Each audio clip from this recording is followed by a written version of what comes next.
श्रीकामासिकाष्टकम्। श्रीमान् वेङ्कटनाथार्यः कवितार्किककेसरी वेदान्ताचार्यवर्यो मे सन्निधत्तां सदा हृदि। श्रुतीनामुत्तरं भागं वेगवत्याश्च दक्षिणं कामाददिव सञ्जीयात् कश्चिदद्भुतकेसरी। श्रुतीनामुत्तरं भागं वेगवत्याश्च दक्षिणं कामाददिव सञ्जीयात् कश्चिदद्भुतकेसरी। तपनेन्द्वग्निनयनः तापानपचिनोतुनः तापनीयरहस्यानां सारः कामासिका हरिः। आकण्ठमादिपुरुषं कण्ठीरममुपरि कुण्ठितारातिं वेगोपकण्ठसङ्गात् विमुक्तवैकुण्ठबहुमतीमुपासे।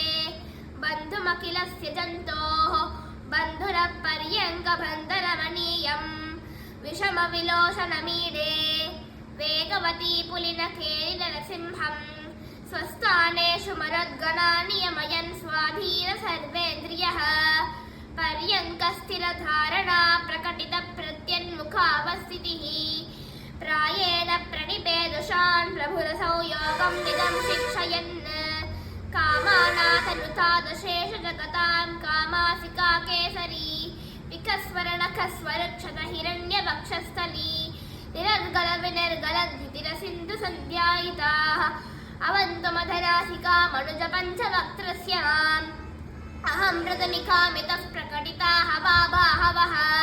सटापटलभीषणे सरभसाट्टहासोद्भटे स्फुरत्कृति परे स्फुटद्भ्रुकुटिकेऽपि वक्त्रे कृते कृपाकपटकेसरिन्दनुजडिम्बदत्तस्तना सरोजसदृशादृशा विषज्यते व्यज्यते। त्वयि रक्षति रक्षकैः किमन्यैः त्वयि च अरक्षति रक्षकैः किमन्यैः इति निश्चितति श्रयामि नित्यं। हरे वेगवती तटाश्रयं त्वां त्वयि रक्षति रक्षकैः किमन्यैः त्वयि च रक्षति रक्षकैः किमन्यैः इति निश्चितति श्रयामि नित्यं।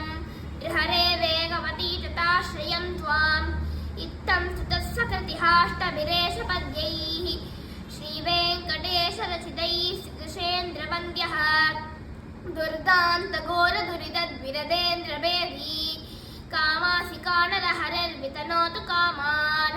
इत्थं स्तुतः सकृतिहाष्टभिरेशपद्यैः श्रीवेङ्कटेशरचितैः श्रीकृशेन्द्रवन्द्यः दुर्दान्तघोरदुरितद्विरदेन्द्रभेदी कामासिकानलहरिर्वितनोतु कामान्। कवितार्किकसिंहाय कल्याणगुणशालिने श्रीमते